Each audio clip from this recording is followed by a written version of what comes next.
के सब लोग स्वामी जी की श्रद्धा के कारण, उनके प्रेम के कारण यहाँ आ रहे हैं। इतना ही नहीं, जो संत महात्मा भी पहुंच रहे हैं, जो नेतागण भी पहुंच रहे हैं, वो सभी स्वयं स्वामी जी के जन्मदिन पर आने की इच्छा उन्होंने प्रकट की और वो सब लोग यहाँ पधार रहे हैं।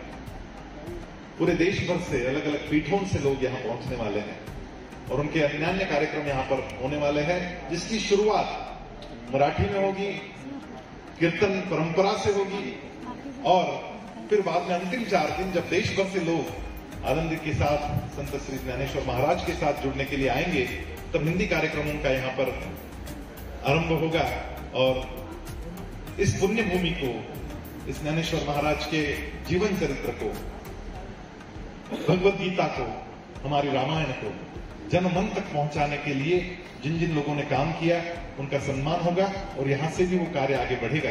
इस प्रकार की भावना से ये काम हुआ है। स्वामी जी गत लगभग 40 वर्षों से अकिंचन परिव्राजक बन के देश विदेशों में घूमते रहे। उनके प्रवचनों से, कीर्तनों से जो भी कुछ उन्हें प्राप्त हुआ, वो सारा के सारा पैसा वेद कार्य में और गीता कार्य में लग गया। क्योंकि उनकी ऐसी धारणा है कि जहां जहां से वेद कट गए, जहां जहां से वेदों की ऋचाएं बंद हो गई, वहां वहां से ये देश कट गया।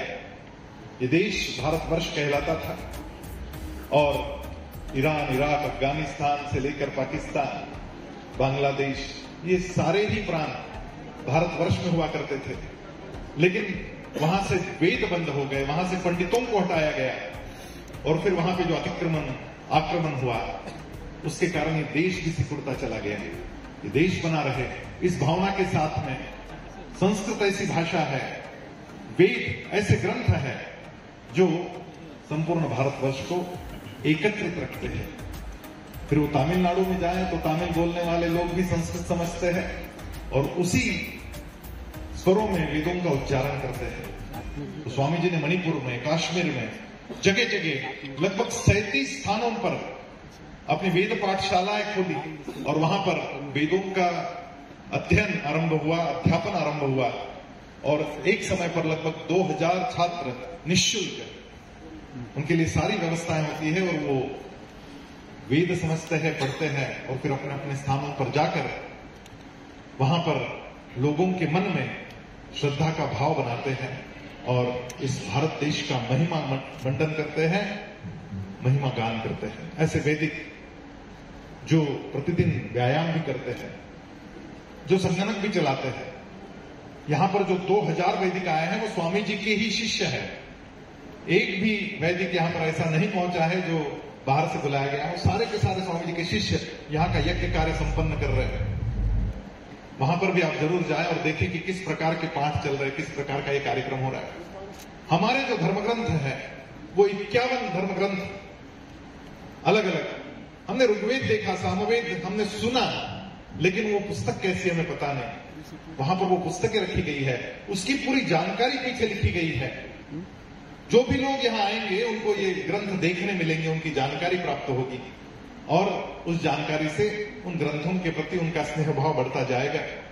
इस भाव से सारे ही वेद, सारे पुराण, हमारी स्तुतियां, स्मृतियां, ये सारे ग्रंथ और उसी के साथ लोक वेद जैसे कि ज्ञानेश्वरी है, तुकाराम महाराज की गाथा है, हमारे एकनाथ महाराज की भागवत है, ये सारे ही कार्यक्रम वहां पर आप जरूर देखें और इस पूरे कार्यक्रम को आप जनमन तक पहुंचाएं।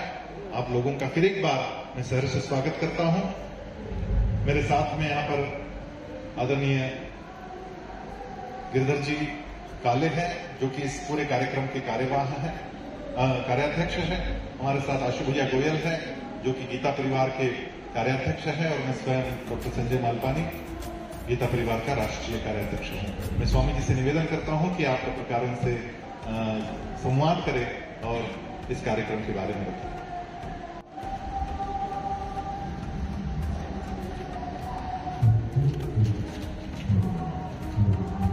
विश्व के समस्त विचारों को जब हम ध्यान में लेते हैं और उसको मानव कल्याण की दृष्टि से सोचते हैं तो एक बात निर्विवाद है जो पूरा विश्व आज मानने लग गया है, तो यह है कि संपूर्ण विश्व का कल्याण चाहने वाली और उनके ऊपर अपनी कोई बात न थोपने वाली यदि कोई संस्कृती संसार में है तो वह भारतीय संस्कृती है. माऊलींनी काय मागितलं? कोणाकरता मागितलं? व्यक्ती स्वतः करता मागतो, घराकरता मागतो, जातीकरता मागतो, समाजाकरता मागतो, देशाकरता मागतो. माऊलींनी म्हटलं, आता विश्वात्मके देवे येणे वाग्यज्ञे तोषावे तोषोन मत द्यावे फसायदा. जिस भूमि में हम बैठे वो भूमि विश्व का कल्याण कैसे होगा इसका रात दिन चिंतन करने वाले ज्ञानेश्वर महाराज की भूमि है.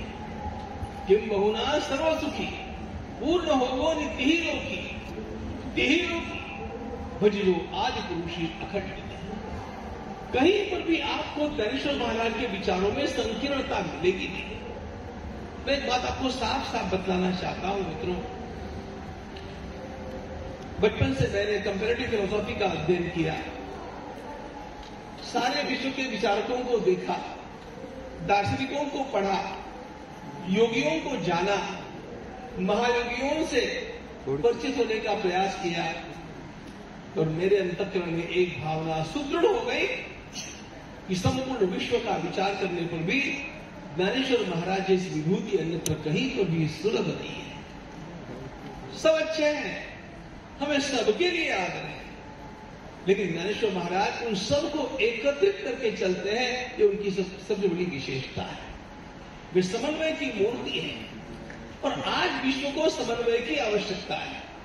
मानवता कराह रही है वो इसलिए कि हम कभी जाति की बात करके, कभी धर्म की बात करके, कभी देश की बात करके, कभी भाषा की बात करके टुकड़ों में बंटना चाहते हैं और एक दूसरों का गला घोटना चाहते हैं.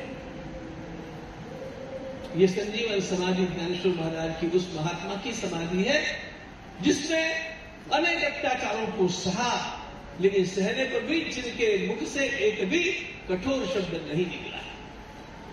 देखो, थोड़ा सा भी जिसको सहना पड़ता है ना, उसकी वाणी में कटुता आ जाती है और हम उस कटुता का समर्थन भी करते हैं, लेकिन इतना सहने पर भी ज्ञानेश्वर महाराज की वाणी में संपूर्ण ज्ञानेश्वर रिपोर्ट करके देखिए, एक भी शब्द आपको कटु मिलेगा नहीं. माझा मराठाची बोल कौतिके परी अमृताते ही पैदा जिनके ऐसी अक्षरे रसिके मेरा दीना. ऐसे बोलने वाले महाराज सत्य बोलते हैं लेकिन उसको मधुर करके बोलते हैं और कहीं पर भी किसी भी प्रकार की संकीर्णता उनको स्पर्श नहीं करती. वो विचार करते हैं तो देश का करते नहीं, जाति का करते नहीं, भाषा का करते नहीं, प्रांत का करते नहीं, परिवार का करते नहीं. आता विश्वात्म के देवी, संपूर्ण विश्व का ही विचार करने वाला एक महात्मा इस आनंद की संजीवन समाधि की उस दिव्य धरा में विराजमान है और इसलिए मेरा इस धरा से अत्यंत प्रेम है. और इसलिए जब मेरे 75 वर्ष पूरे होने की बात चली और मेरे सब साथी मुझे कहने लगे कुछ तो करना चाहिए, कुछ तो करना चाहिए. आता खरं सांगतो तुम्हाला, मला गळ्यात माळा आणि शाली यांची आता काहीही कुठल्याही प्रकारची आवश्यकता राहिली नाही. मला माझं त्यांच्याकडे लक्ष पण जात नाही. कोई मेरे लिए 4 स्तुति के शब्द बोले इसकी भी मुझे आवश्यकता नहीं, कभी रही भी होगी क्योंकि लोग तालियां बजाते तो वक्ता को भी स्फुरण आता है, ऐसा रहा होगा, लेकिन अब कुछ भी नहीं है. मैंने अपने मित्रों से कहा, यदि आपको मेरे 75वें वर्ष का कुछ उत्सव करना है तो केवल 2 बातें मेरे लिए. मैं इन 7 दिनों में आलंदी में रहना चाहता हूं और श्रीमद् भागवत का ग्रंथ सुनना चाहता हूं.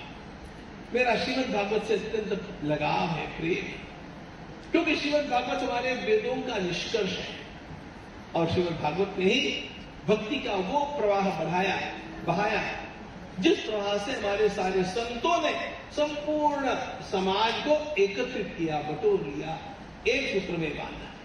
वो भक्ति कहां से निकलती है? श्रीमद् भागवत से निकलती है। भक्ति ही भागवती भक्ति की गंगोत्री है। और इसलिए मैंने कहा मैं केवल आलंदी में बैठ करके भागवत का श्रवण करना चाहता हूं। और हां, यदि आप चाहते हैं कि मैं प्रसन्न हूं, चाहते हैं कि मैं कुछ सुख अनुभव करूं, तो मेरे लिए एक काम कीजिए, मेरी बात छोड़िए। लेकिन समाज में ऐसे समाज की सेवा करने वाले बहुत सारे लोग हैं जिन्होंने संपूर्ण जीवन देश की सेवा में, धर्म की सेवा में, समाज की सेवा में लगा दिया, खपा दिया, बिना किसी अपेक्षा के खपा दिया, लेकिन कभी वे समाज के सामने नहीं आए। और ऐसे कुछ लोगों को मैं जानता हूं। तो मैंने कहा ऐसे लोगों को बुलाइए, उनका सम्मान कीजिए, और उनका सम्मान जब आप करेंगे तो मुझे प्रसन्नता प्राप्त होगी। अब मुझे अपने देह के लिए कुछ चाहिए नहीं। इन सब में मैं अपने को देखता हूं, इनके सम्मान को मैं अपना सम्मान मानता हूं। मैं आपको एक उदाहरण बतलाता हूं। परसों हमारी एक बहन एक कार्यकर्ता से मिलने के लिए गई, उनका सम्मान करना है। पूरा जीवन उन्होंने समाज की सेवा में लगा दिया, पूरा का पूरा जीवन। अब वो 80 वर्ष के हो गए। और जब हमारी बहन ने उसका, अंजलि ने उसका उनकी फोटो खींची, तो उन्होंने कहा ये मेरे जीवन की पहली फोटो है। संपूर्ण जीवन समाज की सेवा में खपाने वाला व्यक्ति जब यह अनुभव करता है कि आज किसी को तो मिलेगा कि मेरी फोटो खींची जाए, तो अपने को क्या लगना चाहिए? ऐसे लोगों को ढूंढ ढूंढ करके उनका सम्मान करना, ये मेरी आकांक्षा है। ये दो बातें मैंने कही। फिर ये मेरे साथी, ये मुझसे बहुत अधिक प्रगल्भ है। गीता परिवार का काम मैं पकड़ करके बैठता तो इतना विस्तारित कभी नहीं हो सकता था जितना विस्तार इन लोगों ने आज कर दिया है। और इसलिए इन लोगों ने कहा क्या अब जब इतना करना ही है तो और कुछ करेंगे। हमारे गिरधर जी का है, कभी जाकर के आप ही देखिएगा 300 एकड़ की भूमि के ऊपर कैसे वेदों के सिद्धांत साकार होने का एक दिव्य स्थान बना है। आज नहीं, लेकिन 4 वर्षों के बाद सारे संसार के विद्वान लोगों का ध्यान उस केंद्र की ओर जाएगा। अभी पता नहीं आपको, लेकिन 300 एकड़ की वो इतनी सुंदर मेडन लैंड, जिसके ऊपर एक रत्ती भर का भी कोई केमिकल आज तक गिरा नहीं। तो वेदों को जीवन में कैसे उतारना? आप लोग समझते हैं कि मानव जीवन के कल्याण के लिए वेदों के सिद्धांत उपयोगी है। हमारा योग, हमारा आयुर्वेद, हमारा संगीत, ये किसी जाति के लिए नहीं है, किसी प्रदेश के लिए नहीं है, किसी धर्म भावना के लिए नहीं, सबके लिए है। तो इसलिए इनके आग्रह से यहां पर वेदों के व्याख्यानों का आयोजन हुआ है। उत्तर भारत के अत्यंत श्रेष्ठ संत जो अग्रगण्य संतों में हैं और नई पीढ़ी के सर्वोत्तम संत हैं, वे पूज्य राजेंद्र दास जी महाराज पधार चुके हैं। श्रीमद् भागवत की कथा उनके मुख से सुनेंगे और उसके साथ साथ विभिन्न प्रकार के व्याख्यान यहां पर आयोजित हैं। छोटे छोटे बालक आकर के गीता का पाठ यहां पर करेंगे। मृदुओं का नाद श्रवण करने को हम लोगों को मिलेगा। हे सगळं जे काही आपण करतो आहोत या सगळ्या मागे केवळ एक प्रेरणा आहे, आणि ती प्रेरणा म्हणजे एक अशा प्रकारचं वातावरण निर्माण करावं ज्या ठिकाणी सगळे भेद विलीन होऊन एक समरस भक्तीचा प्रवाह वहावा। संपूर्ण जग, आता राम मंदिराची स्थापना झाली, आपण ऐकलं असेल, आपल्या देशातल्या सगळ्या मदरशांचे जे प्रमुख आहेत त्यांनी सांगितलं की प्रत्येक मदरशामध्ये आता रामाचं चित्र शिकवलं पाहिजे, कारण राम हा खरा आदर्श पुरुष आहे। मूळ गोष्ट काय आहे? मूळ गोष्ट ही आहे की वैदिक परंपरेनं जे सिद्धांत सांगितले ते सिद्धांत कोणाही एका जाती धर्माकरता, प्रदेश, भाषा, संप्रदायाकरता नाही, मानवतेकरता आहे. रामानं सर्वांच्या वरती प्रेम केले. कुणालाही असं वाटेल की मला मुलगा व्हावा तो रामासारखा, माझा भाऊ असावा तो रामासारखा, माझा मित्र असावा तो रामासारखा, आणि माझा शत्रू पण असावा तो रामासारखा. कारण रामानं कधी शत्रूचाही अनादर केला नाही. तुम्हाला एक गोष्ट ठाऊक आहे का? विषयांतर करत नाही मी, पण रावणाच्या मृत्यूनंतर विभीषणाला लाज वाटू लागली की मी या पाप्याच्या शरीराचा स्पर्श कसा करू. विभीषण ने कहा कि मैं रावण के शरीर का स्पर्श नहीं करना चाहता. भगवान श्री राम ने कहा विभीषण, रावण की मृत्यु के पश्चात उसकी निंदा नहीं करनी चाहिए. यदि अपने भाई को पापी मान करके तुम उसका संस्कार करने में हिचकिचाते हैं तो उसे राम का भाई मान करके उसका संस्कार करो. ममाप्येष यथा तव, जैसे रावण तुम्हारा भाई वैसे रावण मेरा भी भाई. मरणांतानि वैराणी, हे भारतीय संस्कृतीतलं सर्वोत्तम, किती उत्तम वाक्य त्यातलं हे एक आहे. मरणांतानि वैराणी निवृत्तन्न प्रयोजन क्रियतामस संस्कारो ममाप्येष यथा तव. तर मुळात खरी गोष्ट अशी आहे मित्रांनो, मला भारतातले सगळे देश प्रिय आहे, तरी पण आपला महाराष्ट्र हा महाराष्ट्रच आहे यातही शंका नाही, हे लक्षात ठेवा. या राष्ट्राचा एक भाग महाराष्ट्र म्हणवितो याची काही कारण आहे. राष्ट्राच्या अंतर्गत महाराष्ट्र असतं काय? अरे राष्ट्र महान की महाराष्ट्र महान.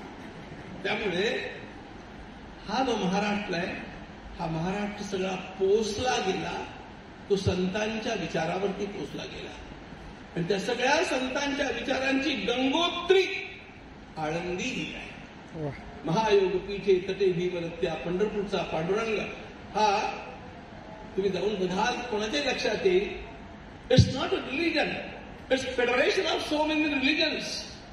वारकरी संप्रदाय असा आहे, आणि म्हणून तो एखाद्या अत्यंत विस्तारित धर्मभावनेसारखा आहे.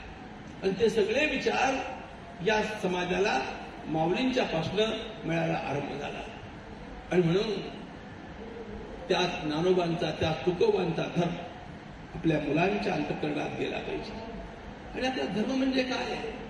पूजा पाठ करणं, काहीतरी स्तोत्रपाठ करणं हे धर्माचं एक अंग आहे. कुठेतरी पुष्प वाहणं धर्माचं एक अंग आहे. होम हवन धर्माचं एक अंग आहे. धर्म म्हणजे जीवनमूल्य, धर्म म्हणजे जीवनमूल्य. आता मी व्याख्यानाकरता बसलो नाहीये, पण आमच्या संपूर्ण परंपरेमध्ये धर्माची व्याख्या जीवनमूल्यात्मकच आहे. क्षमा दमोस्तेयम शौचम इंद्रिय निग्रह वीर विद्या सत्यम क्रोधा दशकम धर्मलक्षणम. ही 10 जीवनमूल्य ज्याच्यात असतील तो धार्मिक, तो कुणी पण असो. ही पुढल्या पिढीला जर द्यायची असतील तर काय करावं लागेल? ही पुढल्या पिढीला द्यायची असतील तर अशा प्रकारच्या उपक्रमांच्या मधनं वातावरण निर्माण करावं लागतं, ते घुसळावं लागतं. आपण बघा अयोध्येचा परिणाम तरुणांच्या वरती सुद्धा किती झालेला आहे. कारण काय झालं? वातावरण निर्माण झालं. त्या वातावरणामध्ये संस्कार आपोआप ग्रहण केले जातात. आणि त्यामुळे या ठिकाणी भगवंताच्या भक्तीचं, जीवनमूल्यांचं, ज्ञानाच्या अधिष्ठानाचं, नाचू कीर्तनाचे रंगी ज्ञानदीप लावू जगी, अशा प्रकारचं एक वातावरण निर्माण करून पुढल्या पिढीला जर आपण दाखवू शकलो तर आपोआप आपली पुढली पिढी त्यातनं संस्कार ग्रहण करेल, त्यांना खऱ्या धर्माची जाण होईल आणि त्यांनाही वाटेल की आपण सुद्धा या मार्गानं पुढे चाललं पाहिजे. ज्या ज्या महापुरुषांची व्याख्यान या ठिकाणी होणार आहे ते प्रथितीय संत आहेत आणि उत्तमोत्तम विद्वान आहेत, उत्तम वक्ते आहेत. त्या सर्वांच्या भाषणांच्या मधनं, त्यांच्या व्याख्यानामधनं आणि या ठिकाणच्या उपक्रमांच्या मधनं आपोआप मिळणारे संस्कार महत्वाचे आहेत. संस्कारमय वातावरण निर्माण करणं इतकं आपल्या हातात असतं. ते जर प्रभावीपणे आपण करू शकलो तर आपोआप संवेदनशील पुढल्या पिढीच्या मनाला असं वाटतं की आपण या मार्गानं चाललं पाहिजे. चांगलं होण्याकरता चांगलं दिसावं लागतं, चांगलं होण्याकरता चांगलं कानावरती जावं लागतं. आपल्या वेदांच्यामध्ये एक मंत्र येतो की आनो भद्राः कतो पश्यन् मी उत्तमोत्तम विचार माझ्याकडे सगळीकडनं येवो, माझ्या डोळ्यांनी मी शुभ पाहो, माझ्या कानांनी भद्रं कर्णे विष्णुयामध्ये वाहा भद्रं पश्ये माक्षी. डोळ्यांना चांगलं दिसावं लागतं, कानावर चांगलं यावं लागतं, कुठेतरी पूजा करावी अशा प्रकारचं मन उचंबळून यावं लागतं, कुठेतरी आपलं मस्तक टेकलं पाहिजे अशा प्रकारची भावना बडबडून यावी लागते. तेव्हा मनुष्याचं जीवन आपोआप आत्मविश्वास संपन्न आणि विनम्र बनतं आणि ते जगाच्या सेवेकरता पुढे येतं. अशा प्रकारच्या वातावरणाची निर्मिती करण्याकरता आमच्या बंधूंनी चंग बांधला. हे सगळे उपक्रम ज्यांचं वर्णन आता केलं असेल ते उपक्रम तुम्हाला कळले, पण या उपक्रमांचा मूळ हेतू एकच आहे. आणि या हेतूमध्ये या सगळ्यांना गीता परिवाराचं जे काम आम्ही करतो ते काम सांगत असताना मी गीता परिवाराचं वर्णन अनेक व्याख्यानातनं केलं, एका पुस्तकातनं केलं आणि गीता परिवार एका वाक्यात सांगून टाका असं कोणी मला म्हटलं तसंही मी वर्णन केलं आणि या लोकांना सांगितलं फक्त एक काम करा. मुलांना संस्कार देणं म्हणजे काय, इतकं एकच काम करा. प्रत्येक बालकाच्या अंतःकरणात छत्रपती शिवाजी महाराज आणि स्वामी विवेकानंद विराजमान व्हावे म्हणजे गीता परिवाराचं काम आटोपलं. छत्रपती शिवाजी महाराज आणि स्वामी विवेकानंद यांचे संस्कार आपल्यामध्ये यावे, आपलं जीवन आपोआप योग्य मार्गानं चालतं. आणि या दोन्ही ठिकाणी छत्रपती असो किंवा विवेकानंद असो, त्या दोन्ही ठिकाणी ज्या विचारांचं पोषण आहे ते विचार ज्ञानेश्वर माऊलींचे आणि वेदांचे विचार आहेत. म्हणून अशा प्रकारचा एक मोठा उपक्रम या ठिकाणी होऊ घातलेला आहे. यामध्ये सर्वांचं सहकार्य फार उत्तम आहे. पत्रकार बंधूंचं आणि भगिनींचं सहकार्य अपेक्षित आहे, ते आपण द्याल हा माझा विश्वास आहे.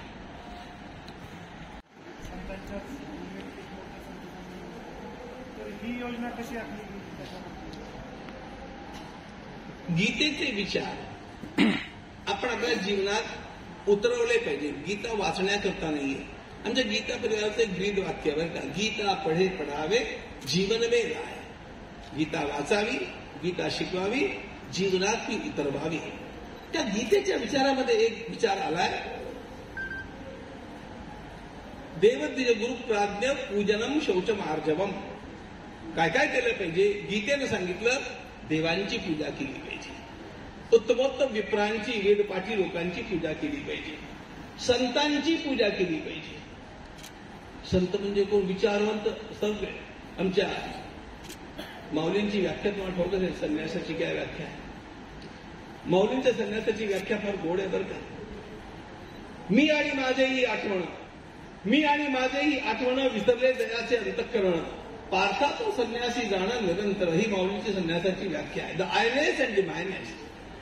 ज्यांचं जीवन स्वतः करता नाही आणि आपल्या जवळच्या केवळ परिवाराकरता नाही, तो प्रत्येक जण अशा प्रकारचा व्यापक गोष्टींचा असेल. अरे आपल्या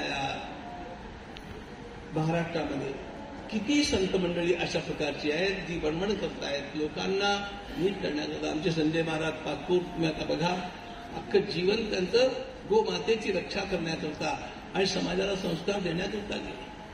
अशा प्रकारचे किती लोक आहेत. ज्या प्रकारे 75 विशिष्ट लोकांचा सत्कार करावा असं मला वाटलं, त्याप्रमाणे यांनाही वाटलं की जे संत आहेत त्यांनी आपलं संपूर्ण आयुष्य ज्ञानोबा तुकारामांचे विचार आपल्या अभ्यासात आणून ते लोकांच्यापर्यंत पोहोचवावेत असं व्रत घेतलंय. त्यांचाही सत्कार केला पाहिजे म्हणून संत संपले.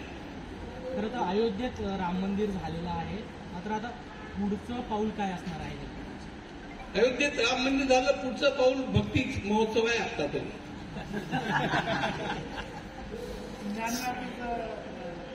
मान्य हायकोर्टाने त्याचं आता हायकोर्टानं केल्यानंतर आम्ही काय म्हणणार? केलं पाहिजे. व्यासपूजेची दरवाजे उघडले, पैकाना उघडले, आता पूजा सुरू झाली. लवकरच ते परत म्हणजे हे बघा तुम्हाला जे विचारायचं ते मला लक्षात आलं.